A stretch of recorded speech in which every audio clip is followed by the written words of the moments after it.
The airport was a sea of movement, suitcases rolling, hurried footsteps, muffled conversations blending into the sterile hum of the terminal.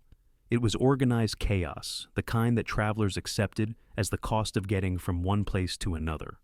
Colonel David Carter stood just inside the entrance, unmoving as the world rushed past him. His polished dress shoes reflected the fluorescent lights above. His uniform, crisp and decorated with medals of service, commanded silent respect. But Carter didn't feel the weight of the badges on his chest today. He felt the weight of a promise. Outside, on the tarmac, waiting for him, was a flag-draped casket. Private First Class Jason Reynolds, 21 years old, gone too soon. A young soldier who had given everything. Carter had been on countless flights, deployments, returns, ceremonies. He had flown in and out of war zones, landed on foreign soil, walked off military aircraft with men and women who had seen the worst of humanity and still fought to protect it. But this flight, this one was different. He had one duty today, to escort Jason Reynolds home. No one gets left behind. That was the promise. Carter took a deep breath, adjusting his hat, and made his way to the airline counter. His documentation was in order. His military escort status had been cleared in advance. The Department of Defense had coordinated everything. This wasn't just another traveler checking in. He was on official military duty. But when he handed his papers to the airline employee behind the counter, something shifted. The woman barely glanced at him before typing something into the computer. Then her frown deepened. Something was wrong. She hesitated for just a second too long before looking up. "Sir," she said, her voice suddenly tight. "Can I see that again?" Carter's brows knitted together. He never had issues with clearance. Still, he remained calm, sliding his identification and orders back across the counter. The woman took another glance, then turned her head and whispered something to a coworker. The shift in her body language was small, but Carter noticed everything. A flicker of hesitation, a sideways glance, a posture shift, like she had stepped into something she wasn't prepared for. Something wasn't right. Her coworker, a middle-aged man in a pressed airline uniform, looked at Carter with an expression that was impossible to read. Then, without a word, he disappeared into the back office. Carter exhaled slowly. This was about to become a problem. Moments later, the woman returned, forcing a stiff smile. "I'm sorry, sir," she said, her voice just a little too rehearsed. "But there seems to be an issue with your ticket. We can't allow you to board at this time." Silence. Carter didn't move. The line behind him shuffled. People murmured, sensing something was off. He had been in combat situations. He had stood in rooms where diplomatic conversations determined the fate of lives. He had faced enemies, foreign and domestic, with unwavering discipline. But this was different. Carter inhaled through his nose, keeping his voice measured. "I'm escorting the remains of a fallen soldier," he said, tapping his documentation. "Everything is in order." The woman didn't meet his eyes. "I understand, sir, but there's a security protocol in place. We can't override it." Carter's jaw tightened. Security protocol? What security protocol? Before he could press further, a supervisor stepped forward, a man in his mid-50s with a name tag that identified him as M. Rogers.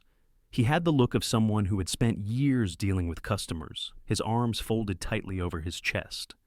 "Sir, I apologize for the inconvenience," Rogers started, his voice carefully neutral. "We have certain policies in place, and unfortunately, we can't override them at this time."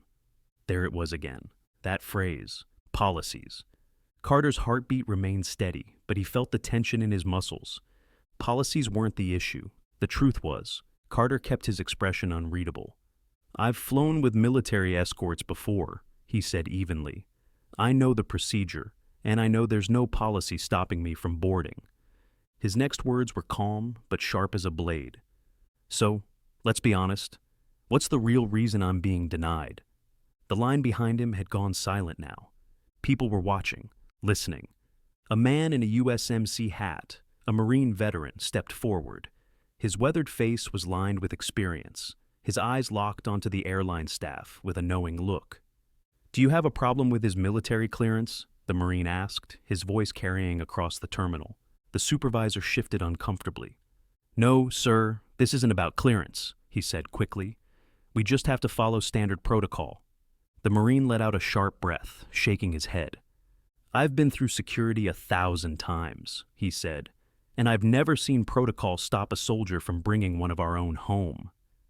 Murmurs rippled through the crowd. People were pulling out their phones now, recording, watching.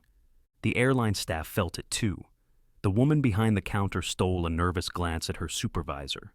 She was uncertain now, but the supervisor wasn't backing down. He sighed, rubbing a hand over his temple. "Let me check something," he muttered before walking off. The agent behind the counter kept her gaze down, suddenly very interested in her keyboard. Carter didn't move. He stood tall, shoulders squared, staring straight ahead. He wasn't going anywhere, but neither was this story. And then, a voice, soft, hesitant, but clear. "Excuse me, sir?" Carter turned his head slightly. A young woman, no older than 25, stood a few feet away, phone in hand. Her expression was uncertain, but determined. "I don't mean to intrude," she said carefully, "but I just want to make sure I understand." Her voice carried. "They're not letting you board?" Another beat of silence. Carter exhaled. He glanced at the counter, then back at her. "That's correct." Her eyes widened slightly, like she expected a different answer. She hesitated, just for a second, then flipped her phone screen toward him. "I'm live right now," she said. Her next words, they changed everything. "People need to see this." The moment the young woman flipped her phone screen toward Carter, the energy in the terminal shifted. A few heads turned, then a few more. The man in the USMC hat grunted in approval. The woman in the red blazer whispered something to her husband. And then, like a spark hitting dry grass, it spread. Another passenger pulled out their phone, then another. A young man in a hoodie furiously typed on his screen, his eyes darting up at Carter, then back down to his phone. A middle-aged woman in a denim jacket clutched her purse, her mouth tightening as she whispered, "This isn't right." But it wasn't just about what was being said. It was about what was being recorded. The cameras were rolling now, live streaming, tweeting, posting. And just like that, this moment, this injustice, was no longer confined to the airport terminal. It had gone beyond these walls, and the airline staff knew it. The agent behind the counter's fingers froze over her keyboard.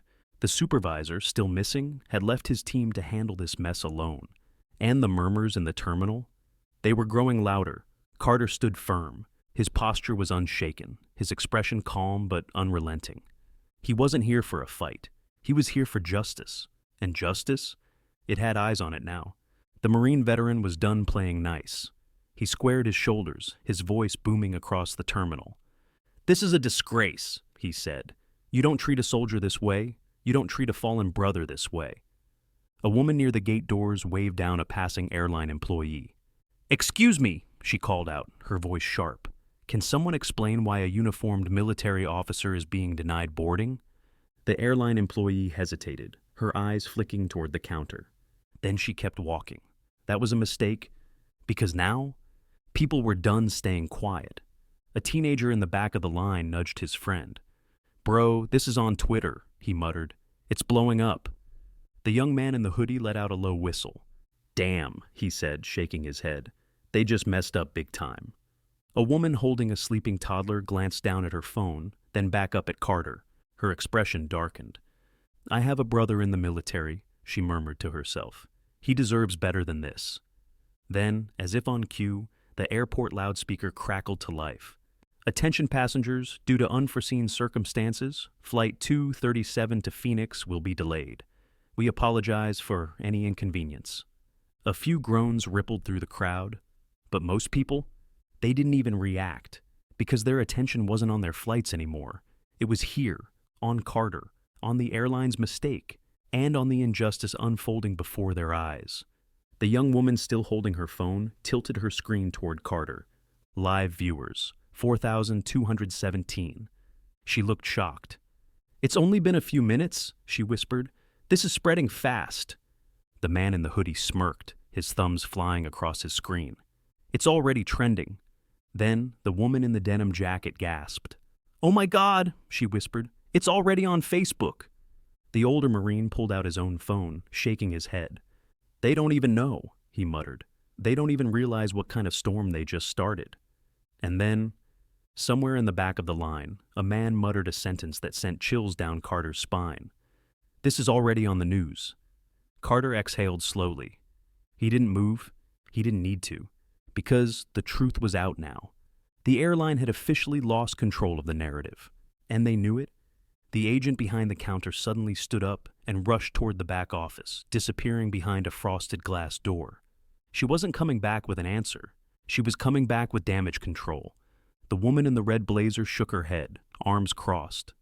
"They're scrambling," she muttered. "You can see it." And then the supervisor finally returned. But this time, he wasn't alone.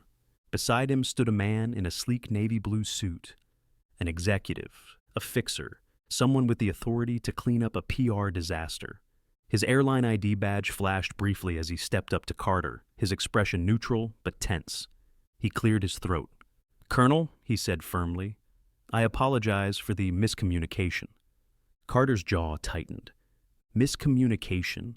He knew what that really meant. "We got caught." The airline executive adjusted his tie, his voice carefully controlled. "There seems to have been an error with our system," he continued, "but we're working to get you on your flight immediately." The Marine veteran scoffed. The woman in the denim jacket shook her head. "And Carter?" He didn't move, because this wasn't over yet, not even close. Carter didn't budge. The executive stood in front of him, smiling through his teeth, his polished navy blue suit practically screaming corporate damage control. The agent behind the counter avoided eye contact. The phones were still recording. And the crowd?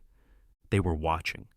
The moment felt heavy, like the entire airport had paused, waiting for Carter's next move. But Carter? He'd been in situations like this before. Not in an airport, not in front of a corporate stooge trying to clean up a mess, but in rooms where powerful people suddenly realized they had made the wrong enemy. And now that feeling was settling in, for the airline, for the executive, for every employee who thought they could make this go away. Carter's voice was calm but unshakable. "I appreciate the urgency," he said, his words cutting through the tense silence. The executive nodded quickly, eager to move on. "Of course, Colonel. We'd like to personally escort you to the gate now. First-class accommodations, of course." First class. As if that was the point. As if offering luxury seating could erase what had just happened. Carter's jaw tightened. He adjusted his uniform, squared his shoulders, and asked the only question that mattered. If no one had recorded this, if no one spoke up, would I still be standing here? Silence. A long, uncomfortable silence. The executive blinked rapidly, trying to find the right words. The agent behind the counter stared at the floor. The Marine veteran, he let out a slow, knowing grunt. And then, a woman from the crowd murmured the words that sealed it. "He's right." Carter folded his arms. "You don't need to answer," he said, cutting off the executive before he could stammer out another excuse. Everyone in the terminal knew the answer already, and the internet did too. The young woman still live-streaming held up her phone, her eyes wide with disbelief. Guys?" she said, voice shaking slightly. "It's at 100,000 views." The executive's face went pale, his corporate mask cracked. He knew it, Carter knew it, and the world watching knew it. This wasn't just an inconvenience anymore. It was an international scandal in real time. And then, a younger man in an airport security uniform suddenly rushed forward, a phone clutched tightly in his hand. He looked nervous, but his eyes locked onto the executive. "Sir," the security officer said, his voice urgent, "I think you should see this." The executive snatched the phone, scrolled, his face drained of color. The Marine veteran leaned in slightly, arms crossed. "What? Something wrong?" The executive didn't answer. But Carter, he already knew. The news had broken. A major outlet had picked up the story, and the headline was brutal, breaking. U.S. Army Colonel denied flight while escorting fallen soldier.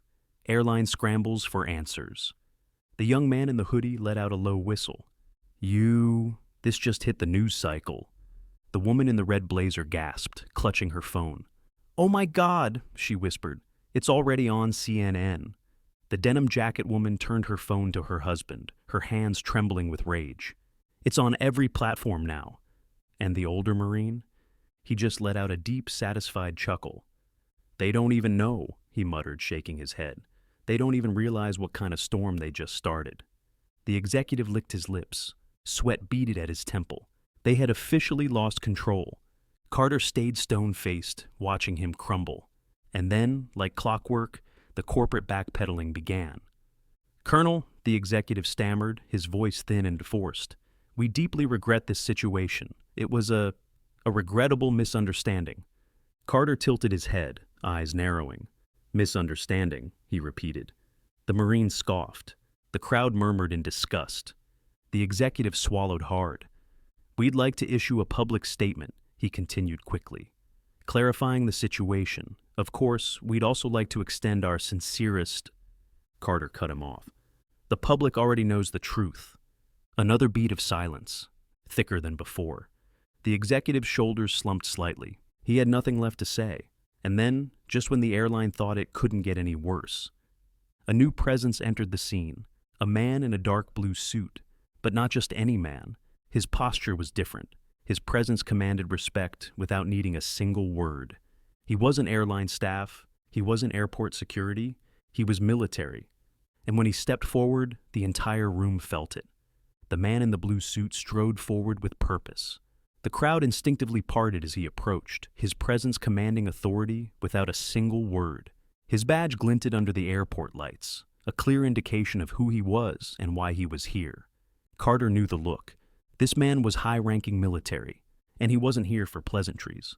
The executive stiffened as the man stopped just short of the counter, scanning the tense scene in front of him. He turned to Carter and extended a firm hand.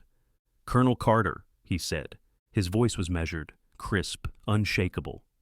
"I'm Major Thomas Beckett, Department of the Army. We've been informed of the situation." The crowd leaned in closer. This wasn't just some corporate apology tour.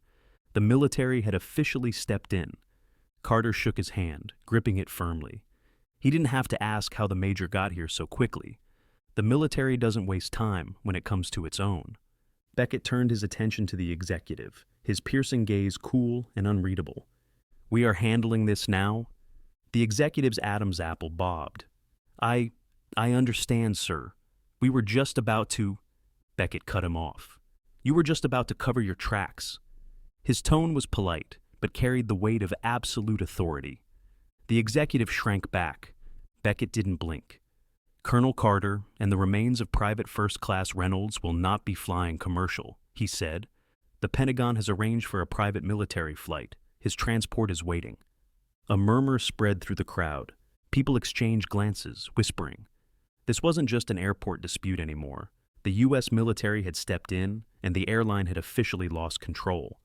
The Marine veteran let out a low, approving chuckle. "Now, that's how you handle business." The young woman still live-streaming gasped. "Guys, it's trending worldwide now." Carter exhaled, not out of relief, but because the mission was finally back on course. He nodded once at the major. "Understood, sir." Beckett turned sharply back to the airline executive. His expression remained unreadable. "This will be addressed," he said. It wasn't a suggestion. It was a promise. The executive swallowed hard, nodding quickly. "We deeply regret this situation," he stammered. But Carter? He wasn't interested in apologies. He turned toward the Marine veteran, the man who had stood by him when no one else would. "Appreciate you, brother," Carter said, offering a firm handshake. The Marine gripped his hand tightly, nodding with respect. "We look out for our own." Carter adjusted his uniform, squared his shoulders, and walked out, not toward the gate, but toward something bigger. The airline thought they could move past this. A press release, a corporate apology, a statement from their CEO, but the public wasn't letting this go. Breaking news: U.S. Army colonel denied flight. While escorting fallen soldier, airline faces nationwide backlash. The headlines exploded, social media erupted, veteran organizations released statements condemning the airline. Politicians weighed in, demanding accountability. And then the financial hit came. By the end of the week, the airline stock had dropped 8%. A trending hashtag calling for a boycott gained millions of shares. Customers flooded their social media, demanding answers. And then, the final blow, a lawsuit. A coalition of military advocacy groups filed a formal complaint against the airline for discrimination and failure to uphold service member protections. The pressure was mounting. The airline CEO was forced to make a public appearance.